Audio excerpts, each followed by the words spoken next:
And we're live for the season 1 finale of The Leftovers. I can remember back when this aired, I didn't know if we were going to get a second season. I don't know how you guys thought about it, but the ratings were bad. Even though there was a hardcore fan base that loved it, a lot of people didn't. But we're here to talk about The Prodigal Son returns. Now, who's the prodigal son? I mean, I guess it's not. I mean, it could be 18 billion people on the show, but it's I think it's Kevin. You think it's Kevin, not Tommy, not the baby?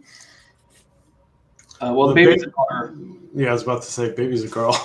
Yeah. Oh, that's right, baby's a girl. There you go. My bad. But at the beginning, I don't know if it was the first episode or second. The first time he went to go visit Senior says the prodigal son returns. Yeah. Okay, we'll go with that. Yeah, we will go with that. So how's it going? Everyone doing well? Yep. We're going to talk about this fantastic episode. Now, I got to say, if we always talk about how season 1 is depressing. This episode was nothing but depressing until the end. Mm-hmm. Would you guys all agree on that? I think this episode had a lot of different things. It had drama going forward. It had some action kind of thrown in there. Obviously, the heavy moments where the score builds, which is so beautiful. But overall, yeah, probably pretty depressing. But yeah, there are other things in it. Well, the acting was fantastic, but like I said, it just seemed like it was all right. That's a downer. That's a downer. Well, I mean, I think I always try to think of when we watch one of these episodes from different angles. One is, how someone who watches it for the first time would have interpreted it, how we interpreted it back in 2014, and also how we think about it having seen the entire show, but also from Lindelof's perspective of what he knew of the complete season. Right. And the thing that I always come back to is that even at the end of season 1, it's very difficult to really figure out what type of show we're watching. Because you talked about the depressing aspect. I think about just some of the what I'll call as, in other genres, you would think of it almost as either supernatural or postmodern or whatever it is. It's something unexplained, right? Where you're not sure if they're implying that there's something magical going on or somebody just going crazy, which don't fall in the rubric of depression. But it's like this episode was heavy on that. I can live with that. I can go with that. Yeah. Mm-hmm. Ethan, do you have anything? Yeah, I mean, I was just gonna say. I mean, one of the reasons I'm here is like how these final 3 shots of every season make me feel after it's over. These final shots mean so much to me personally, and when it ends on Kevin's face, like it's a little bit teary because I mean, that's the reason for the whole show. Like this is a very hopeful show, I think. People say it's a downer, but I think it's a very positive show, and I love it because of that. And just his face at the end, it makes me feel all light inside. And I wasn't the rah-rah cheerleader I became at the end of this season, but I was definitely looking forward to another season of it, for sure. Yeah, and I'll piggyback off what Ethan said and add that Jack, I think it's obviously on the surface, all of it looks depressing, but the flip side of that, which I think Ethan was alluding to, was the hopefulness, but also the ability for people to persevere. Exactly. And how you overcome these difficult situations is kind of like the part. That's why we care about these characters, right? We want to see them succeed despite these odds. And that's but they're like us. Right? Extreme versions, yeah. Yeah, but they're like real people. Mm-hmm. It's real. Caleb, you had something? Oh, just the departure in and of itself, which is the catalyst, that brings the show all together, is depressing. Mm-hmm. So that's, I think, probably what you mean when you say the whole show is depressing, is that it starts in a really depressing place with a really depressing subject matter and a really depressing event. But we get to follow these characters as they're sometimes depressed and sad. But as you said, eventually it becomes hopeful. And I think that's kind of the way it goes. That's why I said it was depressing up until the end, because you had Kevin almost looks like he smiles when he sees Nora. Nora's got a huge smile on her face. Look what I found. And even Jill, everything what she's been through the last 3 years, and on top of what happened, she could have died because of her mom. And she almost smiled. There was like a. It was so small. It was so small. Yeah, but there was like a twinkle in her eye, like, oh, it could get better. Yeah. So yeah, I do see. That's what I wrote that at the end, that they all seem happy now until next season. Which doesn't mean there won't be setbacks. Like with any show, like Lost, you have season 1 where they start to progress there, and then you play season 2, they start to revert back to their same old habits that they can't kick. I mean, it's the same kind of, similar formula that people are going to fall back on their vices or whatever. But that's part of the growth. All right. Let's start the recap. We got a song by Adam Sandler. Was that Adam Sandler doing it? Anyone else to think of Adam Sandler when you hear this song? No. No, I thought it was. I didn't think. I looked it up with Nina Simone. Yeah, I didn't know who it was, but I just go, it sounds like Adam Sandler trying to do a song. It's a lovely song. Don't get me wrong. I wrote down Adam Sandler. Fair warning, I didn't know that this episode in the pilot had something that none of the other episodes have, and that's an audio commentary. Oh, really? Yeah. So they said it wasn't Adam Sandler? So some of my material will be recycled exactly from that. So you better not be throwing out them points to Ethan so quickly this time. All right. I will certainly let he's getting it all from the commentary. Since Ethan is admitted cheating, I'm giving him -10. Cheating? I asked you guys if you wanted the commentary. There we go. We got an even playing field now, Eckhart. Just give him an asterisk. Asterisk, yeah. It'll really hurt his feelings if he can't get any points at all for the season 1 finale. Yeah. Ethan will be real upset. I might not come back.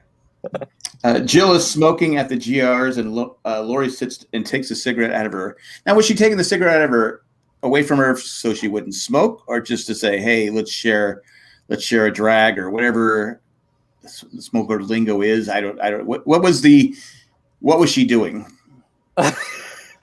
First of all, let's start with Lori and how she's just horrible.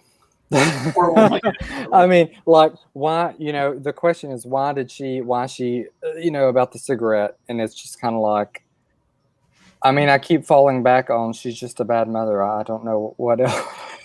There's a moment though, but I'm not making any sense. Sorry. No, but was she, like I'm saying, what was she doing with the cigarette? Like, you can't tell, because Lori has proven over the last few years not to be a good mom. I have 2 things, one from commentary, one not from commentary. Well, I think you need to say commentary thought, and then Ethan thought. The Ethan thought is it's just an interesting arc that the other 2 go through, because this is Kevin and Jill just finally acknowledging that Lori is not going to happen anymore. Like, that's we're giving this up. You know what I mean? Right. This is just another straw on the camel's back as far as Jill is concerned. Because I'm here, I'm changing, I'm becoming a GR, but you're still not going to talk to me. You're just going to sit there and look at me and smoke, and you suck. Was that your thought, or that was my thought? Okay. I'm not going to shy away from all the commentary thoughts. Okay, that's cool. Okay. And then we see Tommy's driving, and he tells Christine, who was listening to the Adam Sandler song, that she's hungry. And then Christine, speaking of bad mother, she's not listening to that baby at all. No, I think she feels, because she tells Tommy she should have known Wayne was lying when she said I was special. Yeah, she finds out that she's. I mean, I think it's not so much that because she's young. She's not even 18 yet. Was she 15, 16? I don't remember, but yeah, something. I'm not saying that that's right. What she was, she's ignoring the baby and what she does at the end, but I think she's just devastated that Wayne used her. Yeah, she was heavily manipulated. Sure. Then we have the guy wasn't that the actor that was in the Cosby Show? Yeah. Okay. That's what I was thinking too. Yeah. From the commentary, he's a close friend of Tom Perotta's from college. Oh, I did not know that. And and this is not from the commentary. Do you guys remember a year ago when he was put viral online? Yeah. Someone got a video of him working at Trader Joe's. Yep. And they tried to shame him because he was. Oh, that's right. Yeah. In Trader Joe's, but because he was working for a living. Yeah. Because he was working for a living. Yeah, he flipped it that one around. Yeah. And I think somebody runs an Empire. I forgot. It escapes me a minute. He called him and gave him a role for life or something on some show. Oh, that's nice. Yeah, I don't know why someone would do that, but that's just society. But they did want to show a positive religious person at one point in the show, and that's why they had him. Okay. Interesting. Because he asked Tommy. Can you say that again? They had to. They wanted to show one person who was religious in a positive light. They wanted to. Who are they? That was Damon Lindelof and Tom Perotta. The creators of the show? Yeah. So you're saying that they wanted to have at least one positive... a person who was religious who was doing something 100% positive. Yeah, just altruistic as opposed to somebody with Matt's. Oh, well, I didn't even see it that way. I was like, well, here's another church cult called Grace Church on the side of the van trying to recruit him. That's because I'm so used to cults. But that's interesting. What the way that was nice about that scene was like just the frankness of it. Like that we'll say it the priest or whatever he was, that he was just really direct and he just responded to Tom's cynicism and just say matter of fact, right? Because Tommy had what you were thinking, Caleb. That what's this guy trying to do? Recruit me? Right. I've been recruited. Right. I've been in this cult. Leave me alone. I had to wear the circle on my head. Yeah. And they all start to blend together. Right. So what do you want? Leave me alone. Yeah. I mean, but you're right. I mean, he was really genuine.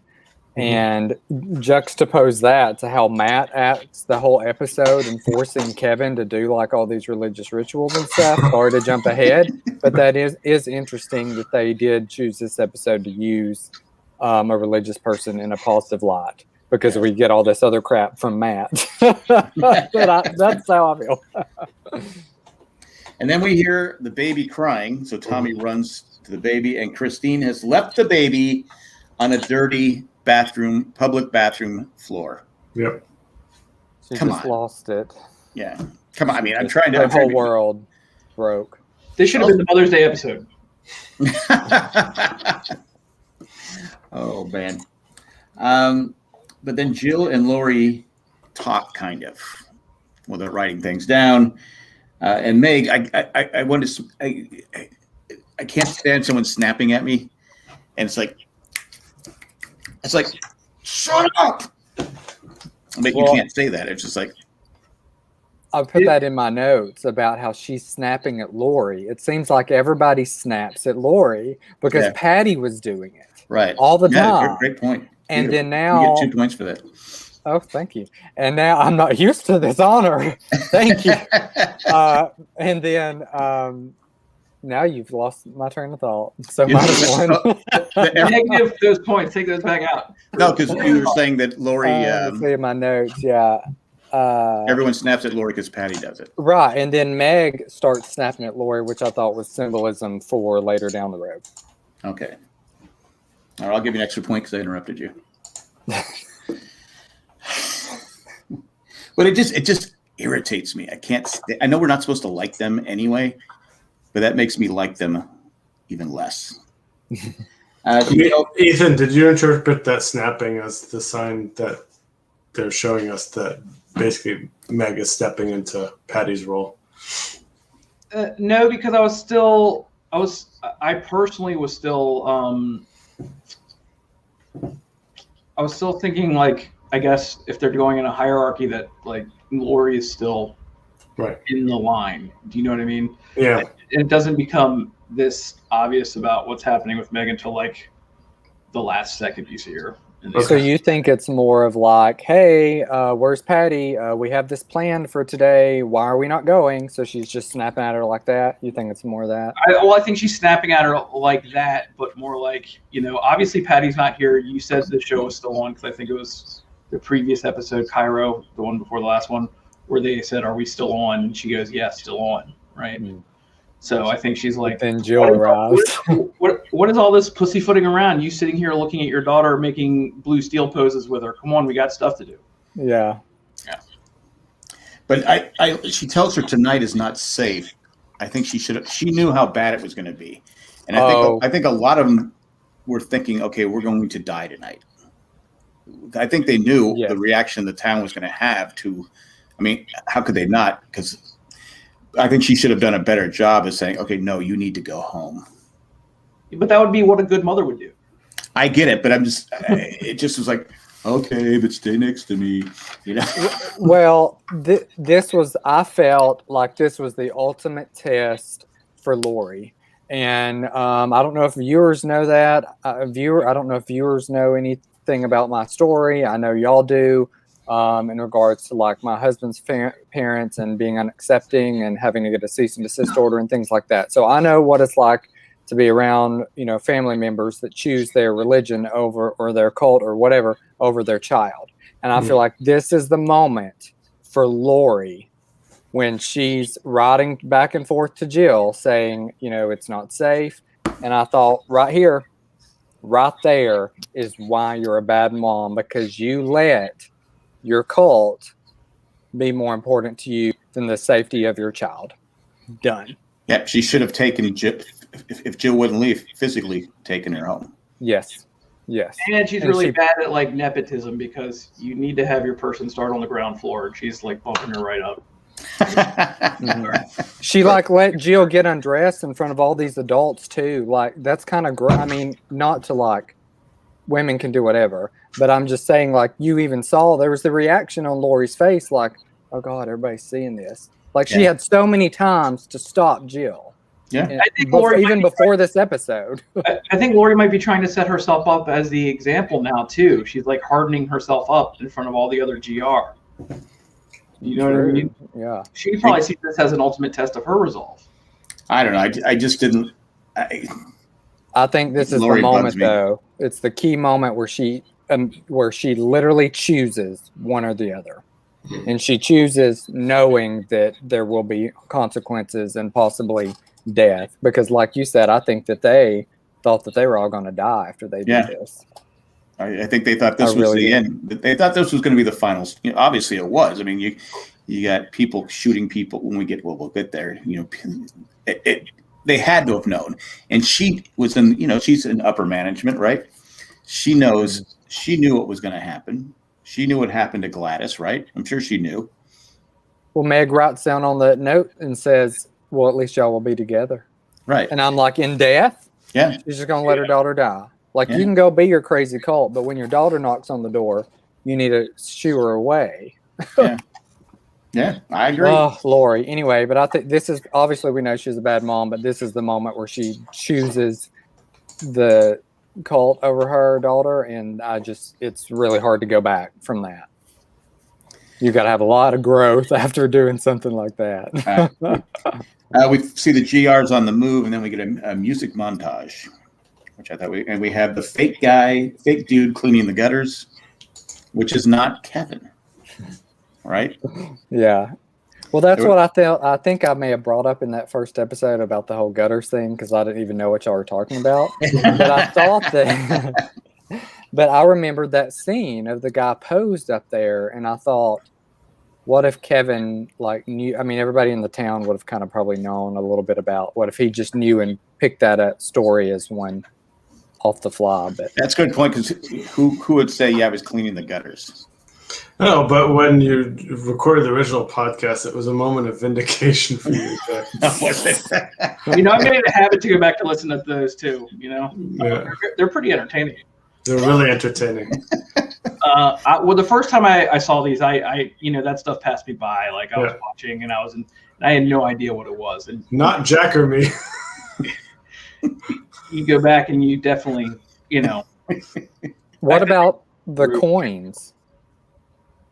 The scene where the guy's sitting with the coins, is that not when you realized that he shouldn't be sitting there? Like that was, but like the outside shots. Like right. The guy sitting by the flags. Yeah. You The know, lady with the shopping cart. Yes. Yeah. then and you know, of course, when Nora comes in, you're like, oh, this is not going to be great. How'd they know exactly where to put the lady? It had to be a relative, right?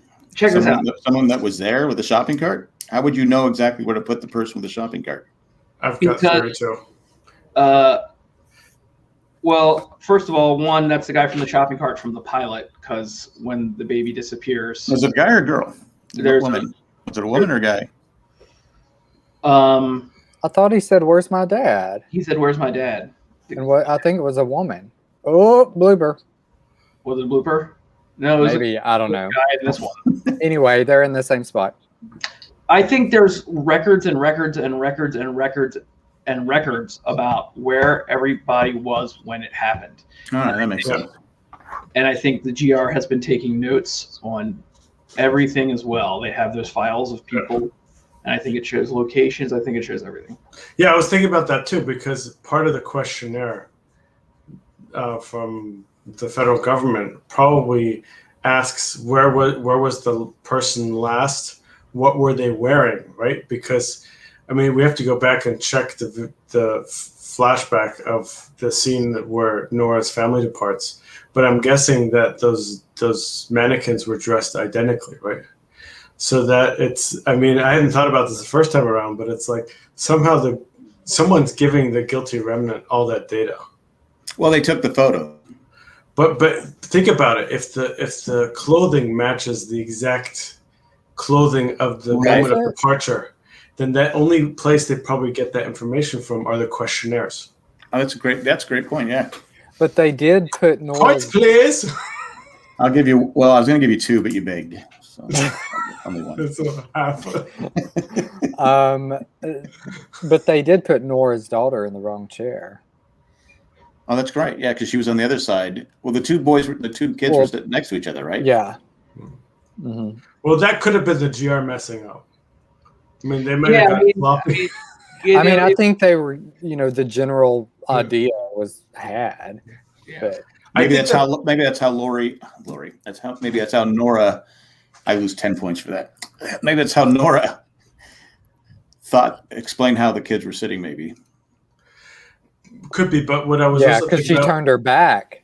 She turned her back. Remember, so if she did have a questionnaire, she may have just guessed a chair that they were sitting in. Right. But the purpose of the pictures really were just to get the face. To create the dummies, right? Mm-hmm. But they got the dad spot on. Yeah. I mean, he looked just like Jay. These are obviously lower end loved ones dolls. I definitely another thing I noticed extra this time was all the cut when they were playing the Metallica song, all the flashback cuts to everything through the season this was building up to. Yeah. Yeah. I did want to. I was going to go back and rewatch last week's episode because I wanted to see how high the gutters were at the Garby's house. Because Jack, he was having sex with someone. I know, but if you're using that excuse, people are like going, wasn't that dangerous? You're all the way. The other guy was just up. 1 story. Was it 2 stories? Yeah, but here's where this whole thing kind of breaks is that. Okay, you're saying that, Jack, somebody was cleaning the gutters at the Garvey's house and that person departed? No. And that Kevin stole his story? No, I'm saying that's what Kevin. I'm saying Kevin stolen valor. No, I'm saying Kevin said that was his first. His. I think it was you, Caleb, said that he may have saw that person cleaning the gutters when he was driving around. Well, how would he see it? How would he see? What I'm saying. Or he knew that someone was cleaning. But to me, of all the excuses, who says cleaning the gutters? That's what I'm saying. If we ever talk to Lindelof, we're going to need an answer. Well, that's why it's such a lame excuse. If that person had a spouse, then their spouse is going to say, "My husband was cleaning the gutters when he departed," because that's what he was doing. Yeah. So this begs the question, Jack. Did Kevin get a look at the questionnaires? He must have, or people, but people. He says in this episode, people were coming up to me and asking me things. That lady could have come up and said, "Hey, my husband was cleaning the gutters. He disappeared." That's a good excuse. You get 5 points, Jack. Thank you. Anyway, I did the part with the part where Nora comes down and she's brushing her teeth. She's seems kind of happy, and she comes down and sees what the GR have done to her. And to me, that right away, I said that just crosses a line that you can never come back from. But the acting in this scene by her is so fantastic. I mean, you feel her pain. You feel, it's like if this had really happened and someone had done that, how do you recover from something like that? Well, that type of heartbreak has to just be unbearable, and that shock and awe is just written all over her face. She deserves so many awards, Carrie Coon, but that scene in particular, like you said, it was so heart-wrenching, and it really brought the terror and the sadness and the heartbreak, and she brought it all. Rose says in the chat, on the rewatch, I noticed that he said cleaning the gutter. Mm-hmm. It freaked me out. A gutter. A gutter. It freaked me out because we've been saying gutters all these years. Yeah. Now you know the origin. Well, there was only one woman, so there you go. But yeah, I just Carrie Coon was amazing. Well, she's an amazing actress.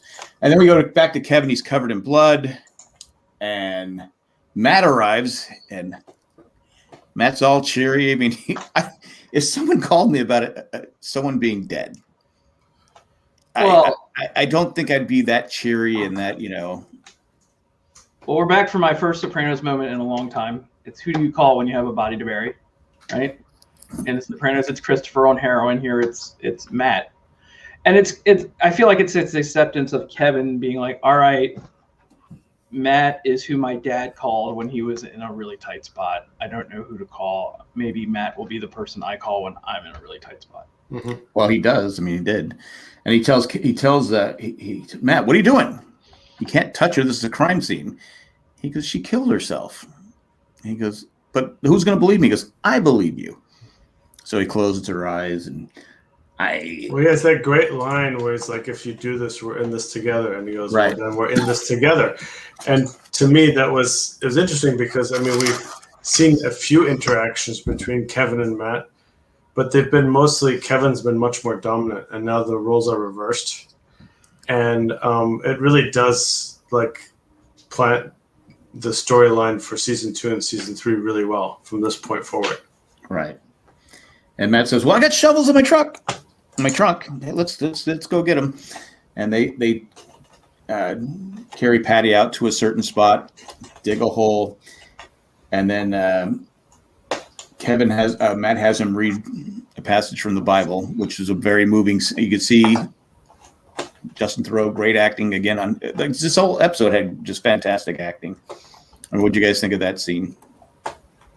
It's like the scene of the first season almost, right? Like for our protagonist, right? I mean, Carrie Coon is otherworldly in her portrayal, and especially like what she just had to do before. And I feel like in this series, every time she does something next level, they give another scene to Justin Theroux that either meets it or exceeds it on some level. Right. And when I remember the very first time I was watching this, when he tripped on the word departed. Absolutely. That's when I tripped in my throat. That's when I was like, all right, I probably can't deal with it. Because you're just shocked by the horror of what Nora is seeing and what she's going through. But then when you're listening to this Bible passage and he's reading it and he's so anti-religion and he tells Matt, because it's not me, man, I'm not going to read it because it's not what I believe in. He was like, I helped you. This is why I helped you. I'm asking you to do this one thing. And he feels that he trips on that word. It's a lot for me. I mean, it's what's amazing is like we as viewers are just really moved by this whole passage, and Matt just kind of, I wouldn't say shrugs it off, but he's just like, there's no change in his demeanor. Right. Well, Matt's manipulating Kevin. Well, that's what I'm about to say. Like this is where the manipulation kicks in. Like he's there and he's in a good mood because he knows he's gonna get something out of all of this, right? Right. Matt's in a really weird mood this whole episode, and there's more to say about that later. But Well, I mean, even the passage talks about the wrathful, angry God, saying that they're terrified of God. And I'm like, this is terrible. Old Testament. And that's the God Matt believes in, which is a lot of the problem. And you'll see that moving forward, but this flat out says it. But as far as like terror writing goes, it's brilliant writing for his character and everything, especially with the water at the end with Kevin and the like baptism symbolism there. It's very the writing's perfect, but I mean he's still a character that I'm not fond of. Well, I wrote down Kevin. I'm gonna pick at. I said Kevin cleans off the blood. That was he might work out. I don't know. I love that. I love that line. I would have brought some of mine, but we have different physiques. Oh yeah, this is like going. And I'm over here trying to do my work. I'm the gay one. I need to be looking at his body, and I'm like, "Ooh, the water is symbolizing the baptism." And hey, I think we're all. I'm gonna be honest. We're all looking at it. We're all looking at it. Yes, we're all in awe. He transcends like gay straight lines. He's one of the. When you see perfection, you're going to look. Yeah, am I right? The way you have to look at it is if you don't appreciate the work that he's done, then you're doing an insult to Mr. Thoreau. Yeah. That's the way that I look. Pun intended. Now I did. Let me put down this donut. I feel guilty. That's not an issue for me. The bite on his hand, they reshowed it again. It's definitely a human teeth mark. Those are not. That's not. But it looks bigger. It looked bigger. And I forgot to mention too, when Matt drives up, he's got a circle, like a target tattoo on his wrist. So I don't know if it's the same. If they're trying to say, the same. I know. I'm just throwing it out there. I think he obviously loves the Who, man. Anyway, well, I mean, this episode was really good in terms of like those almost like 2 to 3 second shots of different parts. Usually, most of facial expressions, but in this case, it was just that tattoo. Yeah. Okay. So I mean, I know, but I'm. So this. Okay. As we get to the next scene, one thing that I jumped out at me, and this is kind of the theme for me on this rewatch, is we're in the background on the radio. They're describing how they're chasing Holy Wayne, right? Yeah, I believe that's what. Okay, yeah. And the way that they transition pretty seamlessly from there to just something really mundane, talking about corn, wheat, and soybean prices, is actually like something that they did exceptionally well for this entire world, where to show that you have this like much more violent, volatile world with a much more powerful central government, but then everything else is business as usual, right? Right. Yeah. And like, go ahead. Oh no, I was just gonna say it's like I don't know, CNN and having the insurrection on TV, and then you get a commercial for like chips. Yeah. You know what I mean? Like something really important. Right with something like a consumer product. Yeah, and I mean, this is something that Lindelof and his team nailed and couldn't predict, obviously, what we've been dealing with in the last 18 months. But, I mean, that dystopia that they're describing is basically the dystopia that we just kind of lived through in terms of that blending of this horrific event with, all right, let's go make some money on the side.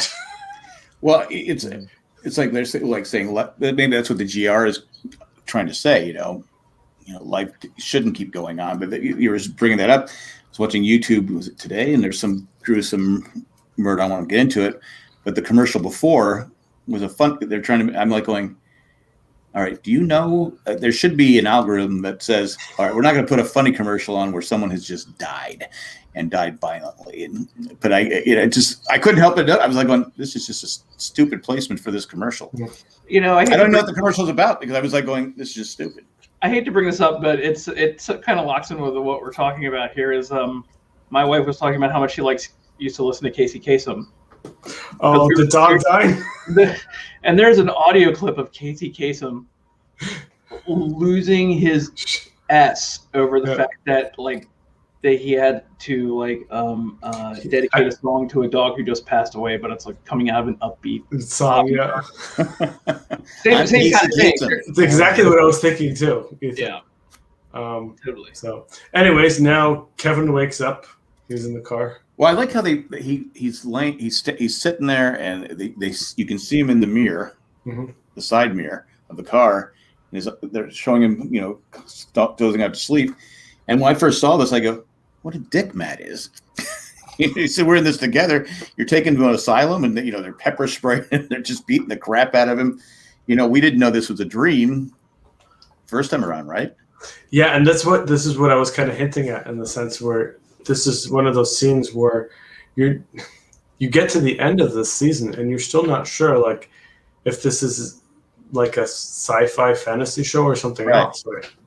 Because it's everything that up until the point where he wakes up in this is and even after he wakes up, it's is Patty really dead? You're thinking this, and well, I mean, this is a commentary thought, okay? But every single dream up until now has been obviously a dream. There's been dream-like qualities, right? And there's nothing here that would betray that it's a dream until Patty showed up. Well, the only other thing and as I was rewatching, I wasn't sure if this was, I didn't remember this, right? But to me, I was like, okay, the fact that the dad has the short hair again, that was kind of a signifier for me. Yeah. Oh, good point. But that was subtle. I mean, you could argue that, okay, the next time they put him in, they cut his hair instead of letting him grow it out long. Right. But it's, obviously when Patty walks in, it becomes dream. But it's even then, it's you still don't know, if the dad and him talking to voices and saying, "Don't look around." It's you're asking yourself, was he talking to some force that also controls Pat? So what I'm saying is you could start going through all these sci-fi type explanations, right? Well, this is a dad see dead people. Right. Is that who he's talking to? We know Patty is dead. Right. But even if it's dreams, he can't get away because his dad is still watching another episode of Perfect Strangers. That's the exactly. But I like how someone has slid the National Geographic under that his dad wanted him to read. There's a note in there that says, "Stop fucking talking to yourself, and they'll let you watch TV." So the guard comes in. "Are you gonna be good?" "Yeah, I'll behave myself." So he gets 10 minutes, and Kevin Sr. says, I'm a bad guy, Kevin. I'm a bad guy. And then he says, his note, and he starts arguing with somebody. And he tells Kevin not to turn around. Don't turn around. He turns around. He sees Patty. And I forgot the insults that they trade back and forth, which were pretty good. Yeah. Tobacco stained. Oh. And then Patty kind of straddles Kevin. Yeah. That's a wonderful scene. I mean, it's just it just since most of the guys associate with Kevin, it's just you feel like you're about to be taken advantage of in the worst way. Incredibly discomforting. Well, he's like, "I buried you," and she's like, "Not deep enough," and whispers in his ear as she's straddling him, and I'm like, "Jesus, this is X-rated now." Well, when she said she didn't bury him deep enough, I said the same thing. I said that's a pretty shallow grave. I just Ethan thought, not Harry. I just picked up on now after we know it's a dream, it's Kevin just beating himself up even more with what he thinks about himself. Yeah. Everything his father says to him is just reiterating what he thinks. But he even says "daddy" because he's like "daddy," and then Patty goes to kiss him, and says, "Wake up, Kevin, wake up, wake up." But I thought it was going back to the father. I mean, it's the way that he tells Kevin, "You think I'm a good person, but I'm not." Right. It ties in really nicely with that scene from the prior episode. Right. And then, of course, that ties into the whole diner scene. But he literally says, "I'm not crazy, but I'm a bad man." Right. Yeah. That's what Kevin would say about himself. I'm not a good man, but I'm not crazy either. Right. Don't keep denying it. But it's kind of like the subconscious telling him, look, you one of the reasons you're so unhappy is because you keep comparing yourself to your father, and your father is not everything you think him to be. Right. Well, aren't most of our heroes? We find out a lot of our heroes are not. They always say you're better off not to meet your hero, or except for you, Jack.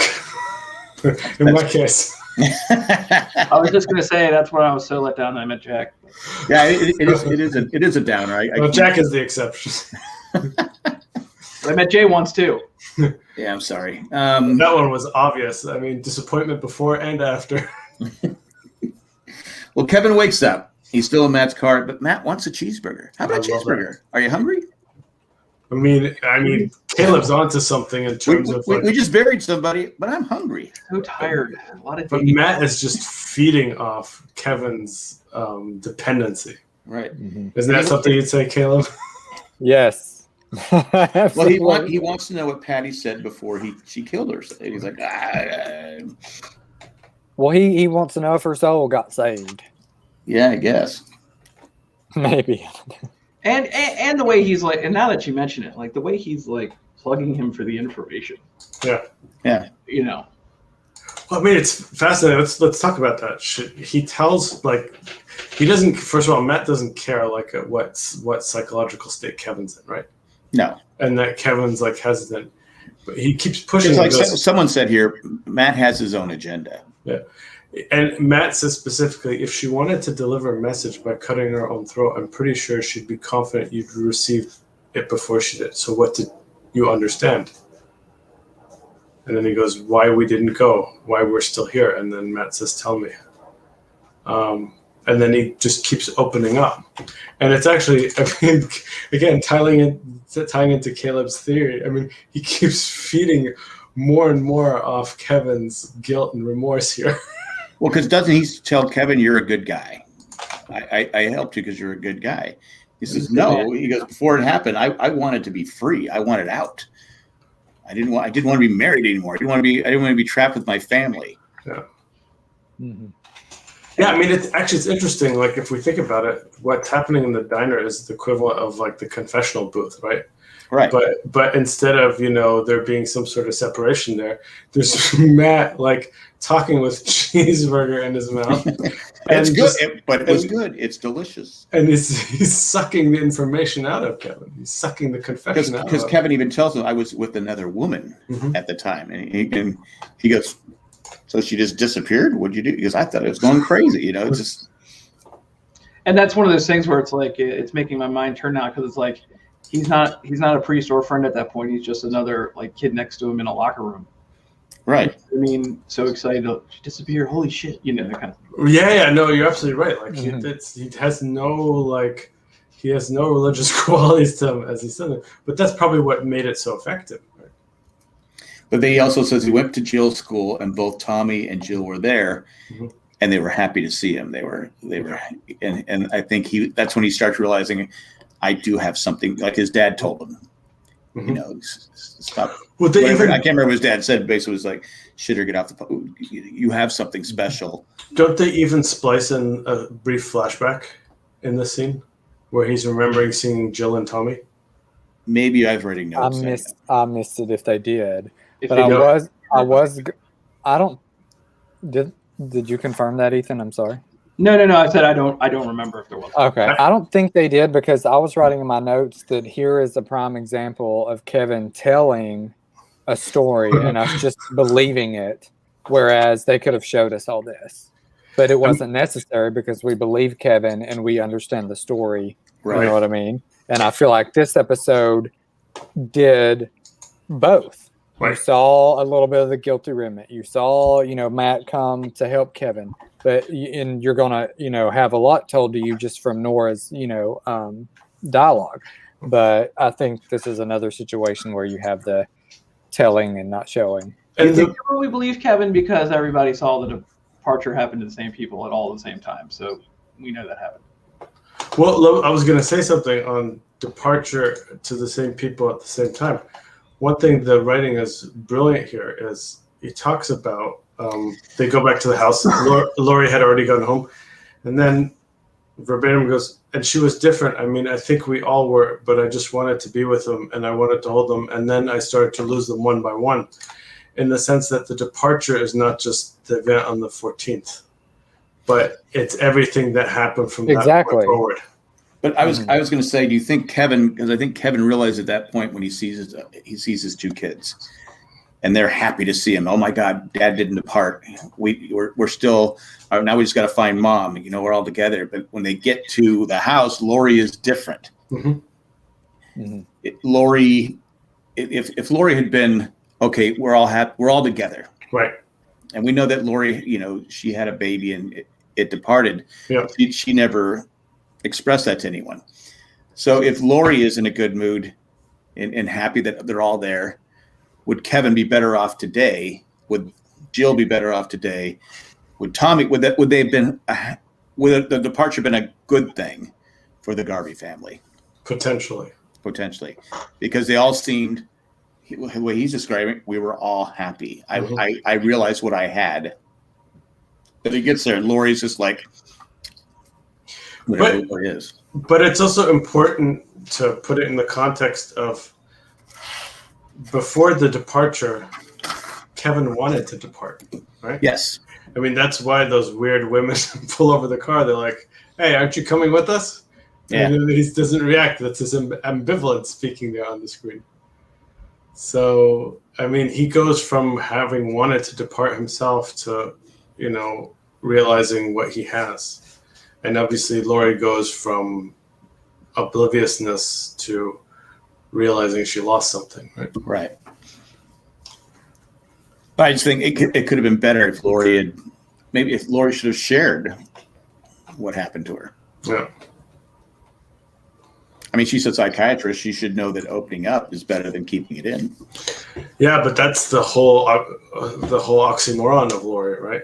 Is that almost like a myopia? Like she can see all these things around her, but doesn't have any introspection, right? And boy, does it get annoying in future seasons. I tell you what. Oh my God, it does not stop. Spoiler alert. Spoiler alert. Jeez, man. And then Kevin's in the bathroom washing his face and stuff like that, and he hears someone crying sitting on the toilet, and there's blood, and it's Holy Wayne is bleeding out. It's a bloody mess. Yeah, it was. I thought another great scene. Yeah. And he says, Kevin, I want you to make a wish. Stranger to stranger. Because if you make a wish and it comes true, I know I wasn't a fraud. Now, who do we know who stabbed? Who did they shoot him, or is it? It was the ATF plus ATF? 2 additional letters or whatever. Okay. All right. Now this is a big commentary note because I think it's really interesting. Okay. You get no points for this. I understand. This is a point-free zone, but okay. it's this is like the whole. Apparently, this scene, him meeting Kevin in the bathroom and then dying right there, and Kevin saying or not saying what his wish is a microcosm for the whole push and pull of Tom Perrotta and Damon Lindelof. Because Perrotta was so against the coincidence of them meeting in the diner, like so against it would never happen. And he said that he was convinced by Damon Lindelof through the power of drama and the things that Damon Lindelof knows how to do, that for everything we've done in the one season, if there's just one thing that's too big a coincidence, the audience is going to forgive us. And he's kind of right on that score. It is a big coincidence. I mean, it's a massive coincidence. But the yin to that yang is Damon Lindelof really wanted him to say, I want my family back, or say he wanted that wish, and Perrotta said, in no way should he say that. The audience will understand what he's saying. And he wouldn't even let him shoot the answer. Granted. Yeah. Give me them points. Yeah. So selling, not showing. Going against the mold. I thought that was very interesting as far as the dynamic of. I mean, that's a great piece of, I guess, All right. production backstory. But 3 I mean, points. the other aspect to that is that it would have been a shame if they hadn't allowed whoever played Holy Wayne and Justin Theroux to have a scene together, right? Sure. I mean, because And it's kind of like, And I get that it's because I mean I'm thinking I go, okay, what's the odds of that happening? But the scene is so well shot and so well done that you kind of go, I can forgive it. Plus, there's, like I said before, sorry to say it, guys, Amy, twins, Wayne, gone. Christine, as far as we know, gone. Like, shedding all the extra fat before we Trimming move the on. fat, yeah. I wouldn't consider that trimming the fat. I'd just say the story's moving on, right? Because I mean, they had purpose in that season, right? Sure. Yeah. Trimming the fat implies that they couldn't pull their own weight. And I thought they did plenty of things. All right. They just got replaced with other side characters. Well, they got replaced by better actors. Better stories, too.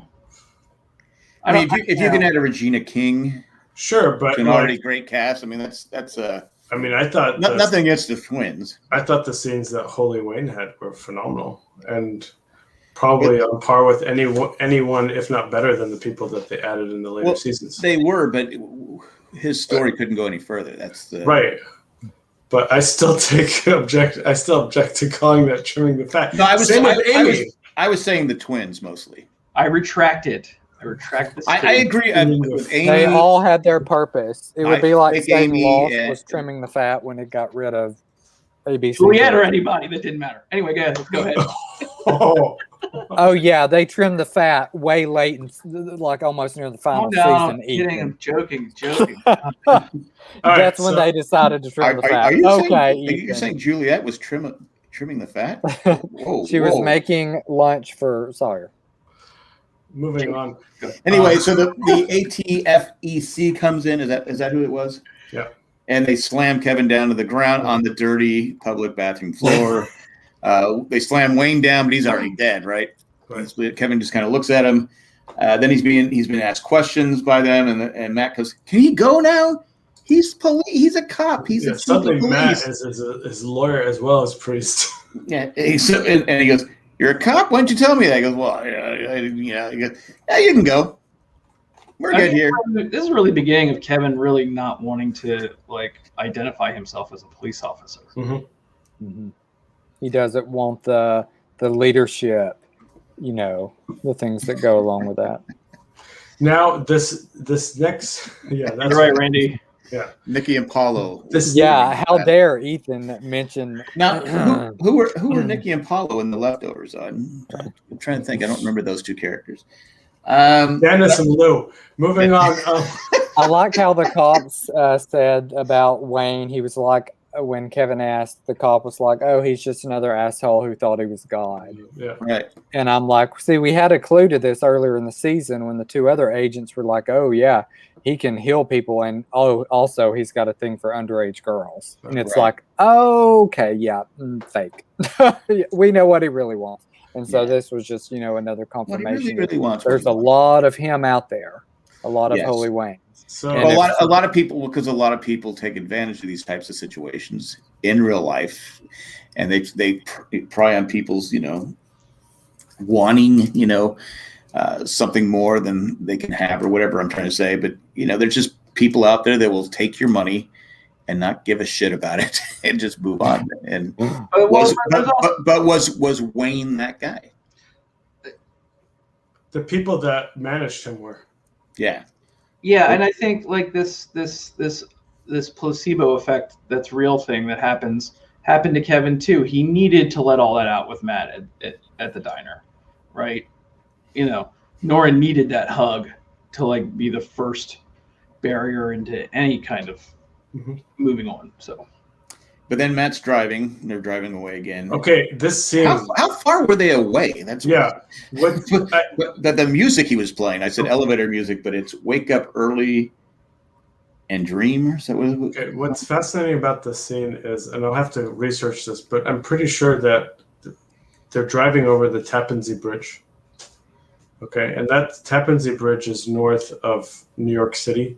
But what's interesting about it is when you cross it in the direction that they're crossing, you're only like 2 or 3 minutes still in New York, and then you're in North Jersey, and It did kind of look like Jersey. And 15 minutes from there is Teaneck, where Lindelof grew up.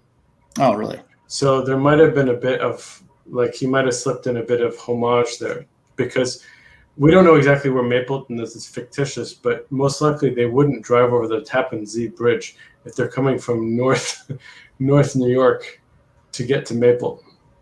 Okay. So, because I was like, why are they showing this picture of the bridge? I was like, wait a second, this is the Tappan Zee Bridge. And then I remembered, of course, that this whole thing was so emotional for Lindelof because his father had passed away and stuff like that. And it's set in the same roughly geographic areas where he grew up. Okay. Nice.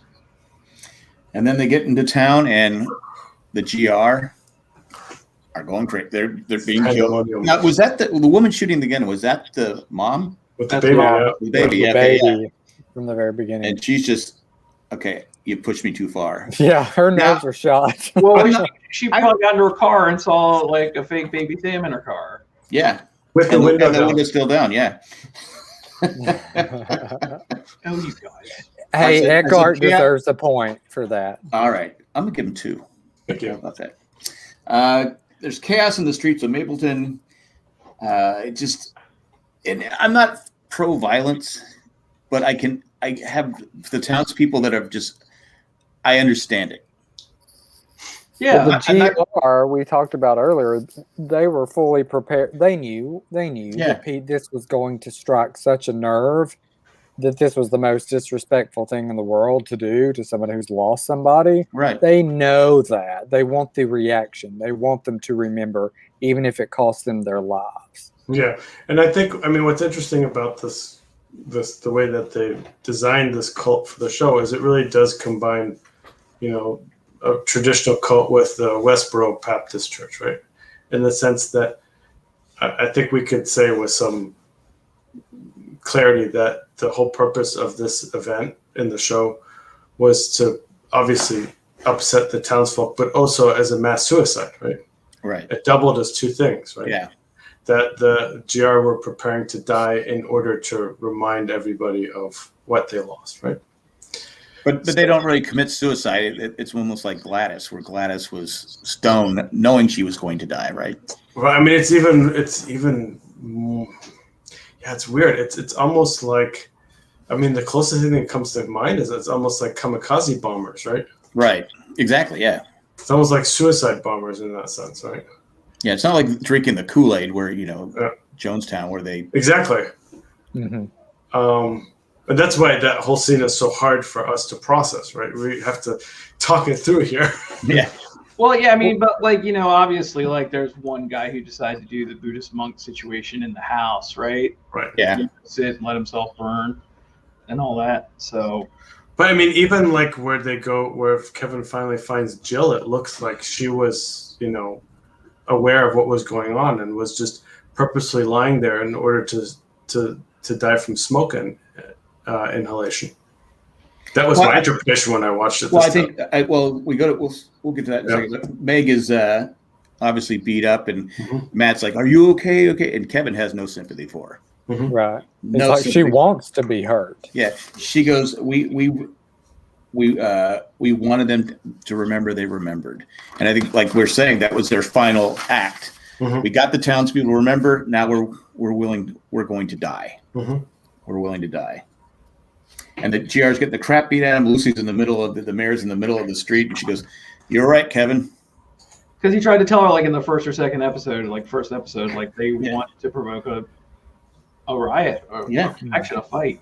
And I've my interpretation of when she said you were right, it was that she was acknowledging that he was right, that the townsfolk would do something extreme, right? Yeah. Because I think anyone in this situation would. right. And it really the I forgot his name, the man with Down syndrome who departed, and they show his parents putting his loved one in the fire. Yeah. It really drove it all home. Yeah. Right. Good for me. You know what I Yeah, mean? that's one of those things I didn't notice the first time around, that they have that almost like the mini story arc through line. They turn around and say, "You should be ashamed of yourself." Yeah. They should be. How They dare- should how be, dare- but how dare? But they're not. Yeah. And we have the GR's house is burning. The houses are burning. Dude is dragging Lori out. Kevin punches him. She screams, "Jill!" You know. First thing she says in the current time. So now she cares about Jill. Kevin goes in after her. He finds her. Now I agree with you. I think at this point Jill just wanted to die. Yeah. And what was nice about not nice, but what was impactful for me about this whole sequence of when they arrive into town up through him saving his daughter is, where he's telling people what they need to do. This is the exact polar opposite of what we hear about how his father acted during the departure, right? Right. Because actually, we're not sure at what point in time the dad went nuts, but I thought they were implying that during the departure that his dad just lost it. He couldn't handle it, right? And Kevin, by contrast, seems to be in many ways the most awake he is in a long time and the most in control of himself as he's being called into action here. Yeah, he puts on his vest. Yeah. His bulletproof vest, and he takes charge. He's giving out orders, and because everyone's like, I don't know what to do. They will, because I think it was Dennis, wasn't it, Dennis? Yeah, of course. Because Lou couldn't show up for anything. Lou's not around at all. So I have a question, because y'all are all kind of agreeing that Jill was laying there on purpose. Well, she made no attempt to get out of the house. Because I never really thought about that, because I'd never seen her character specifically suicidal, I guess. I had assumed that she had people, somebody was attacking Lori, trying to bring her out of the house, do whatever to her, and people had already thrown whatever through the window to light the house on fire. So I assumed she had gotten knocked out or it fell over or whatever. But I think she had reached the end because and where's Lori? Why would somebody, if she knew her mom was being taken out, wouldn't she have went with her? Well, maybe she didn't know. Maybe there's so much chaos going on that maybe Lori actually went back in the house to find Jill. Okay, that's crazy. We're not giving her that credit. My broader interpretation of the entire Jill story arc, especially after the last episode where we see how cheerful she was as a 15-year-old or however she was, is that it's basically a post-departure. It's just been a road towards she's the one that suffers probably the most from depression. Yeah, but she had left her. The reason she was at the GR's house because she just gave up on her dad. Mm-hmm. She said, "Okay, I can't do." Her fake friend left. Amy left. Right. She had. And when your imaginary friend leaves, it's over. Yeah, really, if you can't keep an imaginary friend, it's time to call it quits. But she goes to her mom. Instead of her mom, being her mom, she's just, like we said earlier, she's just the GR in charge. Mm-hmm. She kind of tries to tell her to go, but she goes, okay, you can stay. I think at this point, she didn't get the reaction she wanted from her mom. Mm-hmm. Her mom didn't talk. Her mom did. I think she just said, forget it, I'm done. Yep. I think I answered my own question, because earlier I had mentioned how this was the turning point for Lori literally choosing. I guess you're right. Jill came to realize that once Memorial Day or whatever went down. Who else? Who does she have? Yeah. Once she realized her mind, who does she have? Tommy's not there, so nobody. Yeah. Anyway, but Jill's alive. Nora's. This is a great scene. Nora's sitting at the table holding her fake kid's hands. Well, real quick, I just think. Sorry, to go back one more time. Okay. Just to hammer home that look they give Lori after that, or is that the next day? I think it's later. on. It's later while the letter voiceover is happening. Yeah. So did she sit with those loved ones for 24 hours? I think she probably did. And I do like the fact they gave the dad such a goofy look on his face. Mm-hmm. It's like he didn't. It's almost like they were helping her because he was not a good father. and it definitely wasn't a good husband, right? So they gave him the goofiest look on his face. I mean, that's all I can say. I go, that guy looks goofy. I love the way that they zoom in on the eyes. It's so creepy. Yeah. It's so good. But then she starts to write a goodbye note to Kevin. Mm. She says goodbye to someone she cares about. Mm-hmm. And then I like how she takes the fake kids, I'm assuming, up to a bed, and she puts a sheet over there. She kisses them on the forehead, and she's saying goodbye. And the whole, you're trying to listen to what she's saying, but you're also you're seeing the montage of what's going on. And we do have where Jill and Kevin are there, and they look at Lori, and Lori just basically goes, I effed up. You know what? Yeah. F you, Lori. Yeah, I mean, this is really the F you, Lori episode. In that moment, I feel like they look at her in just complete disgust. Yeah. And then it almost looks like Lori is like, what have I done? I let this get to the point that I was going to sacrifice my daughter for this stupid ass cult. But she still doesn't go. She still doesn't go to her daughter. Well, she's not wanted at this point. Yeah, she needs to stay the hell back. If I was Kevin, I'd say you almost killed her. Go away. Yeah, I know. But I think she's got to go away. Oops, sorry. Bad to herself. But it's a fantastic. Again, we can talk about the acting. I thought it was nothing's being said other than Nora, who's writing the note, and the acting, just expressions of all the actors was fantastic. Mm. I mean, they did a great job of casting this show, except for the part they had to trim the fat on some people. Lori goes to the ugly statue, is looking out in the water, and who drives up? Tom. The other prodigal son. Yeah, the other prodigal son comes home. We see Jill and wait. There's a great little tidbit there. Lori staring out at the water. Yeah, I mean, it was like again, like I mean, we're cheating because we've seen the whole thing, but I don't want to spoil anyone. Yeah, but they really do like this whole closing montage. I mean, has a lot of connection throughout main bylines through the whole all 3 seasons. So, I mean, I thought that was important to note that like right before Tom arrives, she's signaling that she's probably going to drown herself. Right. So that's where she is. But Tommy saved her. Exactly. And they go hand in hand, right? Yeah. I don't know why he didn't keep driving, but they were walking. But it is, I mean, it's an interesting, for Tommy too, it's an interesting coda for his entire story arc for the season, where his whole story has been, he's been trying to protect and save Christine, right? Right. But in the end, the only one he can actually protect, and it's a positive spin on it, is his mother, right? Both factions of the cults that they were in kind of fell apart, and like mother, like son. Because we said, was it last week? We found out that his biological dad is not a great guy. Right. So Lori always has this where I have to protect Tommy. Mm-hmm. But here is Tommy protecting Lori. Yep.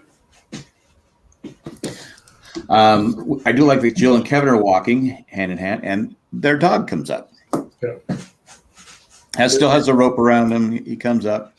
I mean, it's kind of interesting. Like these two scenes together is almost like they're rolling back what Kevin said in the diner, how he lost. They departed like one by one. He lost them one by one. Now the pieces are actually coming back together. Not in the same formation as before, but similar, right? Yeah, totally. In the sense that, I mean, for Lori, the most important person probably in the family is Tommy. Right. I mean, actually, I would argue it was probably the unborn baby, right? Because that had that impact. But then Tommy. And then evidently for Kevin, among his family, probably the most important is Jill. But with this need to protect Tommy that we think she has, mm-hmm. I don't understand why she left and joined the GR. Well, that's where we know the order of events. Right, he may have left first. Like there's a chance that Tommy might have left, and that's what drove her to the GR. That's right, because he left because of the seeing the classmate die, right?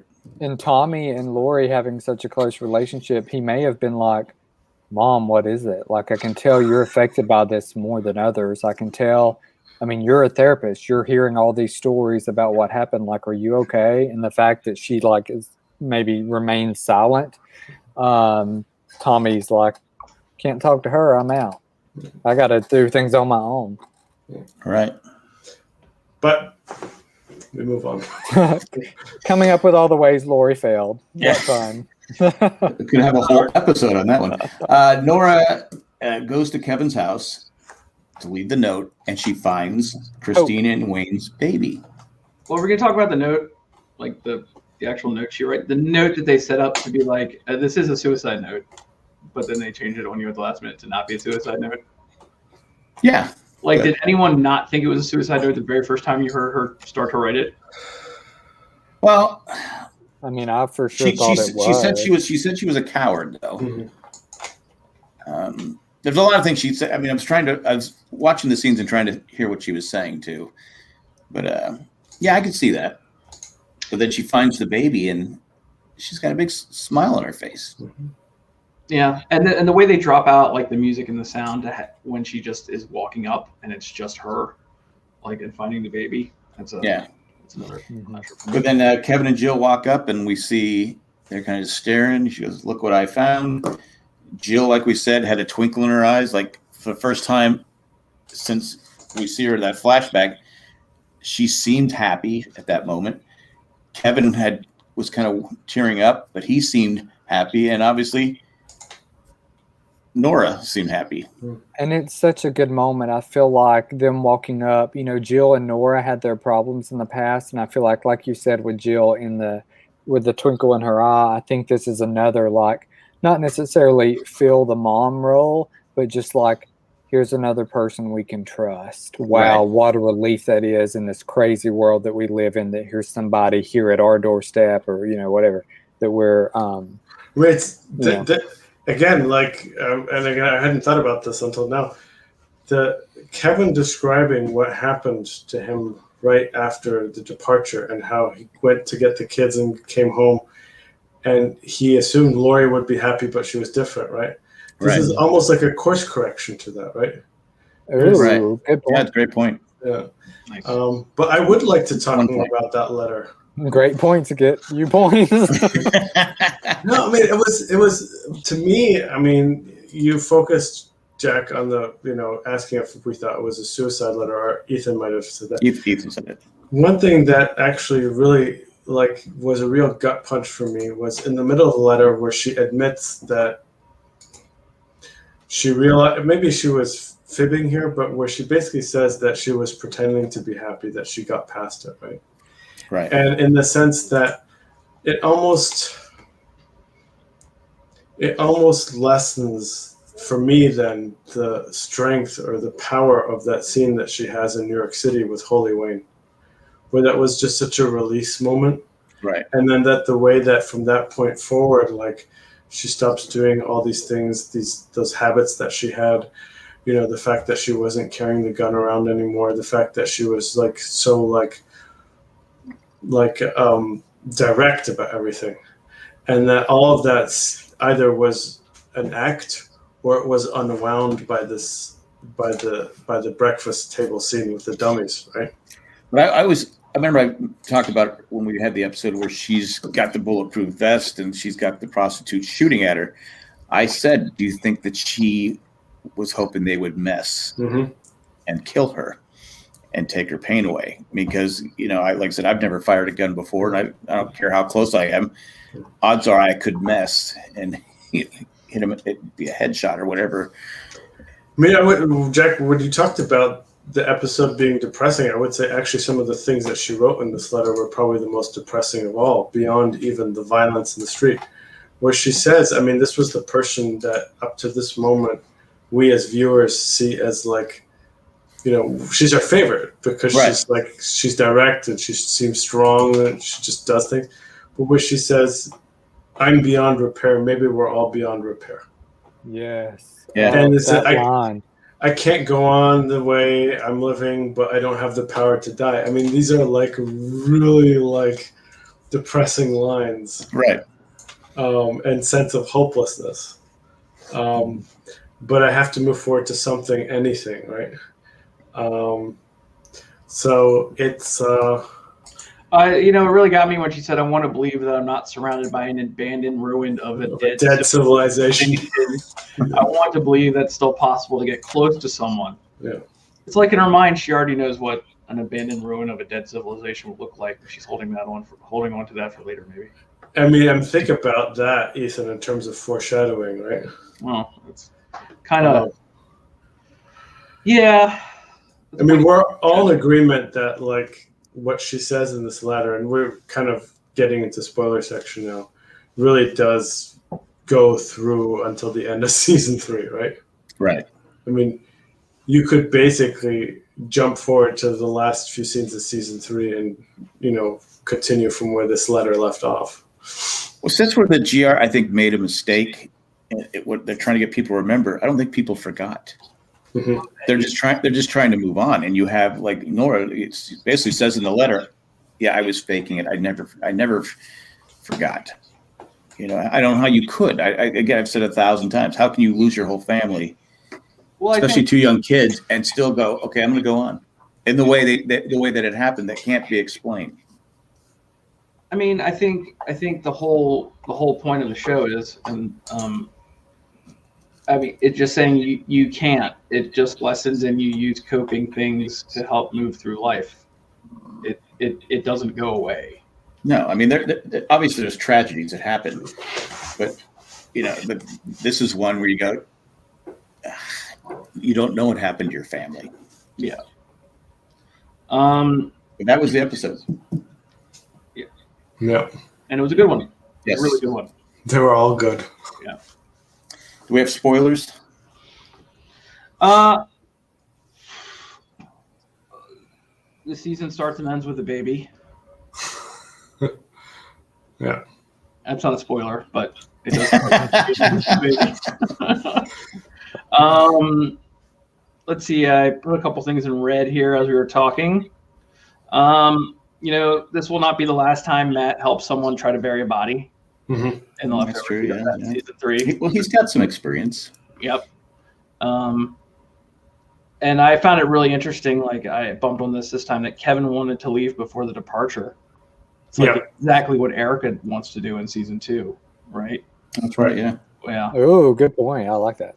And I'm not giving him a point for it, though. that's fine. And I just wanted to, at least at the beginning of this episode, I was really affected by Chris Zilka. He never really gets shouted at as far as acting goes, and it's kind of not his fault that the stories weren't going in his way, and I think he did a pretty good job this episode anyway. Regarding Matt and the wrathful, angry God thing, Mm-hmm. I think it's really interesting for season 3 when they're on the boat and he thinks the guy is God, and then he like throws the other man off the boat, and he's like, "Catch that man! He would have that's a horrendous thing to do." But yet here we have Matt who's believing in this wrathful, angry, murderous God here in season 1. So it kind of shows how he changes later. By like acknowledging that that's something that's like a bad thing. Well, I don't know if that makes sense. No, it makes sense. Matt's Matt. Right. Oh yeah. But it's one of those things where like each one of these episodes that are the single point of view episodes, right? So, Matt clearly has one every season, right? Nora kind of has one every season, but they always have to put something else with her. Each one is its own thing, and I find it very hard to talk about whole arcs of people with this show. Yeah. Because each season is so contained in its own little thing. Yeah. You know what I mean? That's just how I feel about it. Yeah, I mean, as I'm thinking to season 2, I'm just trying to think about I don't remember season 2 as well, but I'm just trying to think of how they connect, where we see Kevin now to what I know Kevin's going to become in terms of, the whole religious angle. So, well, and I think it's very interesting at this point now. This is obviously commentary stuff, but I knew this before I saw the commentary, is like they wanted to end it on the last line. That was the last line of the book, which is "Look what I found." Right. And they did, because in the book, Nora, she left. She wrote this note to leave for the same. I forgot what the impetus was. They didn't have the loved ones in the book, but they really wanted to close it down on "Look what I found." Mm-hmm. So everything that happens in season 2 is completely, No. 100%. No. It's very heartbreaking to me that this is such a depressing episode, like we mentioned, but then it ends on such a hopeful note that having seen the whole show is not that hopeful for me. It's kind of like, look what you found. You can't keep it. But we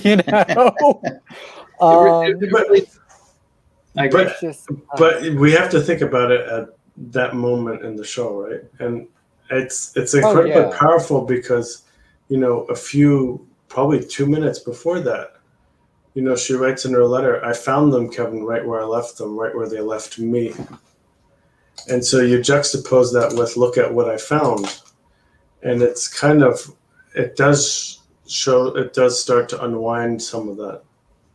So of course we know what happens then, but at least at that moment, like, that's why her reaction is so genuine, right?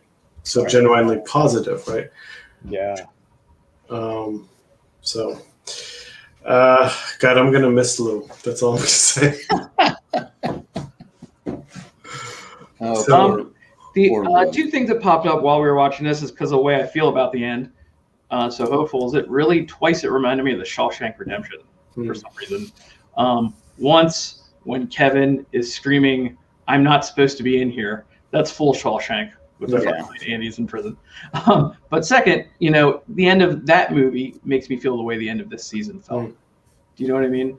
There was a happy, spoiler alert, happy ending. Well, more hopeful than anything. And in the book, different seasons by Stephen King, this chapter, each story is named after a season. Mm-hmm. And the chapter for Shawshank Redemption, Rita Hayworth in the Shawshank Redemption, is "Hope Springs Eternal."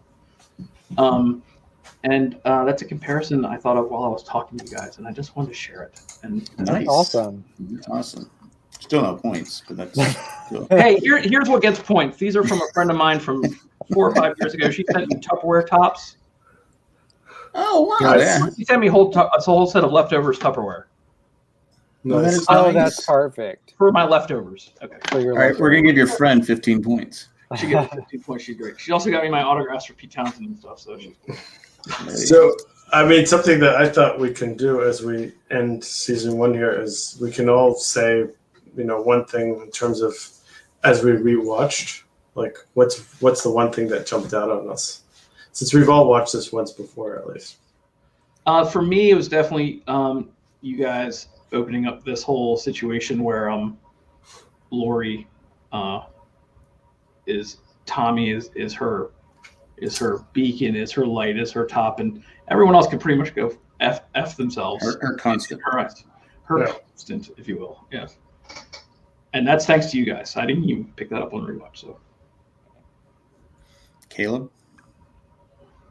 I mean, I don't know. I mean, my biggest takeaway, like after watching it, was the whole show don't tell, aspect. But so I'm really looking at it through that lens this time, focusing on what everybody's saying, not necessarily the imagery, although it's beautiful as well. But I can't think of anything specific.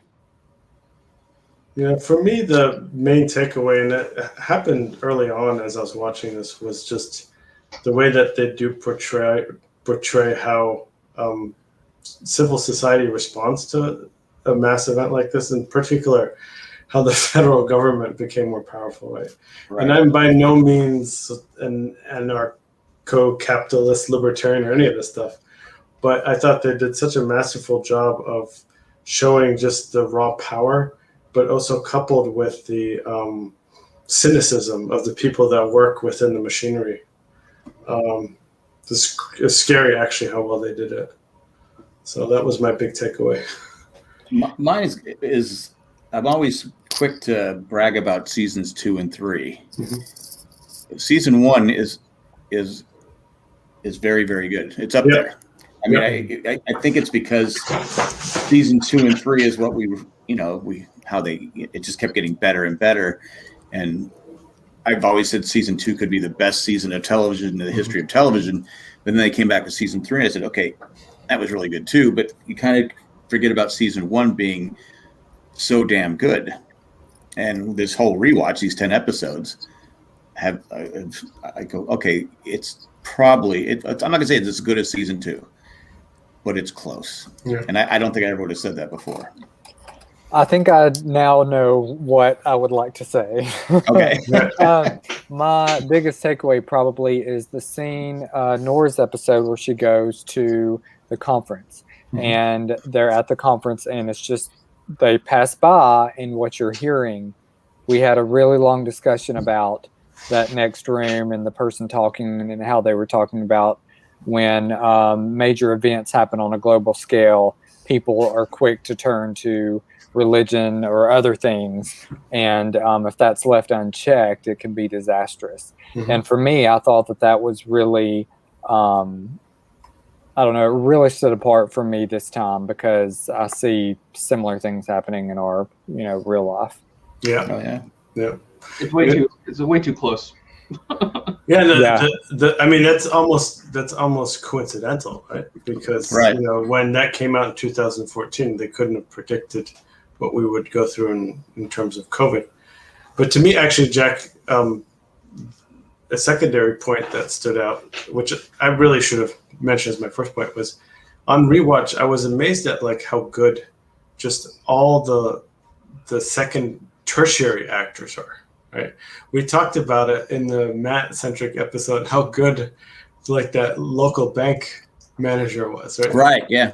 But also, we don't think about The Leftovers as having humorous scenes, but there are scenes between Kevin and Dennis early in the season that are some of the funniest things ever. And I mean, we can appreciate it because, we're taking a step back and we're looking at the entire thing and not trying to figure out who the smoke monster is on rewatch, right? But Lindelof has a very subtle sense of humor. And I didn't catch it the first time around, but I definitely caught it this time around. I think there's a lot of humor with Kevin and Patty coming up. Right. Yeah. And I just want to say something to Ro. First of all, you have to continue on with us because you're one of the people I count on that you and Randy have to continue. Second of all, I guarantee no disappointment. I guarantee no disappointment with season 2. I mean, I'm already excited about Erica. I'm excited about International Assassin. And if you think I've seen season 1 a lot, dear Lord, season 2. I've seen it so many times, and I always actually forget how good the first couple episodes of season 2 are. I've not seen it since it first aired. Because I'm excited to see just the first 10 minutes. It's just poetry. It's beautiful. Because the back 6 or 7 is, you just can't beat that. But the first ones are really, really. I mean, because I know going into it, I was going, what the hell are they doing? It's we're going to Texas. My grandmother had watched it earlier in the pandemic when I had suggested it, and she was season 2 played, and she thought it was a different show. Yeah, I've heard of people thinking that before, with Amazon or whatever thing it's streaming platform it's on, it'll just go directly into the next episode, and if you go from season 1 to season 2, you're like. Ethan, how long is it? How long is it before they? How many minutes go by before they actually show Justin Theroux? I was actually already thinking about my answer to this question for some reason. Yeah, so I was thinking about exactly how much time they have at the front of the show cut off. Oh, Ro, we got problems. Okay. Oh, that'll be a great discussion. Yeah. Ro, you can take my seat for the episode. I'm going right next to Ethan. Ro on the thing. Well, let us know why. We'd love to. Yeah, we want to know. I would like a letter when we get to that episode, please. A full letter, indented, single-spaced. Why? But Ro Not Ethan. watches us at school, so that's cool. So the first 10 minutes is the cave woman stuff, and we don't see Kevin until 45-minute marker. That's what I'm something guessing. like that. But there's so much crammed in these. I mean, you thought these episodes were dense. They just get denser. They do so much in every episode. It's going to be great. Oh, the bird in the box. Oh gosh, I feel like we're gonna be like diving deep with season 2 and 3. Yeah, but here's the thing: it's good because we watched this episode and it was Memorial Day, and next week is Memorial Day, and we're taking the week off, right, Jack? We're taking the week off. Yes, that's what we voted. That's what you guys voted for last week. Can you make a meme that, like, at the top it says, "Why is season 1 not the best of the Leftovers?" And then have the bottom be an image of Patty saying it's not deep enough. That would be funny. I'll put the because I do think as we go along with season 2 and 3, it's way more thought provoking. You get way more poetry. It goes way deeper. It's psychologically. And they bring on a lot of different people and mystic shamanism and scholars and things to like go with these ideas. It's the best television. I mean, like I think you said this before, Ethan. I mean, they basically had a complete blank canvas to work with, right? Right. Yes. There was no more like offending Tom Proda's, feelings by staying in the town, right? They left the town, and I'm glad they left the town. Yeah. I don't know what more they could have done in the town. Every single chance they take in season 2 pays off. And I'm going to be on the lookout for any that didn't work. Except International Assassin, according to some people. Well, no counting. I'll say this. I can understand why she said that, though, and I can understand why that is said by people. Oh yeah, that's what I'm saying. Don't be a politician because we want to politician. discuss it. You just lost all your points, Ethan. Now, when we start talking about whether if Nora lied or not, I'm going to bite everybody's head off if they don't have the right answer. But feel free, Rose, to come in and talk about. If you don't think I have a sheet going right now in episode 1, if you don't think I have a sheet going right now in episode 1 about that, be careful. I guess I'm not going to be prepared for your argument. Caleb, you may have already changed my mind. I don't know. What if we say I don't care if she lied or not? Is that even worse than having it? Unfortunately, the truth to the matter is I don't care. I just like arguing the other point. If he was on one side, I would argue the other side. I did it at Passover with my dad about this show. I'm not a good person. I think it's a nice story, and I think it's great. And if you look at it from the side of her actually going over there, I feel like it's a testament to her strong. Randy. Should I stop? I don't think. I was just gonna say that I feel like that in story form would be like a strong testament for like I will do anything to find the answer, and she was that person willing to do that. From a storyline perspective, that's one way to look at it. That's interesting. I'm not saying I believe that because I don't believe it was that specific thing, but I do like what she says happened to her. And on that note, yep, we're gonna call it a night, and we will be back next week. No, I'm sorry, 2 weeks. I just lied. I'm worse than Nora. No, I will be back in. You're between Nora and Laura. Yeah, there you go. Sorry. I will be back in 2 weeks. Enjoy your extended holiday next week, and we'll be back for season 2.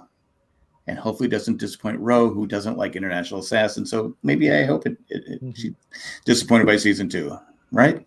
Come join us for season 2. It's going to be a great disappointment. It's going to be a lot of fun. New characters. Yes, you will not be disappointed. New characters, same old departure. Right. Bye, everybody. Bye. Bye.